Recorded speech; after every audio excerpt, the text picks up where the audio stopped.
We have to compare the oxidation states of the metals in all 4 given pairs and choose the pair with the highest values. Let us solve step by step. Oxygen is taken as -2, while chloride and cyanide are taken as -1.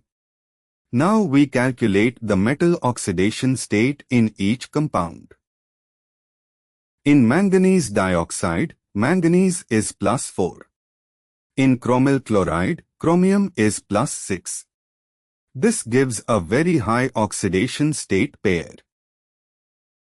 For the tetrachloro complexes in option B, both metals come out as +2. In option C, iron is +3, and copper in the cyanide complex is +2.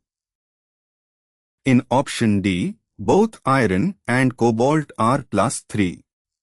Comparing all options, option A has the highest calculated pair, +4 and +6. So the required pair is manganese dioxide and chromyl chloride. The correct option is A. For more such clear step-by-step solutions, keep learning with Acharya.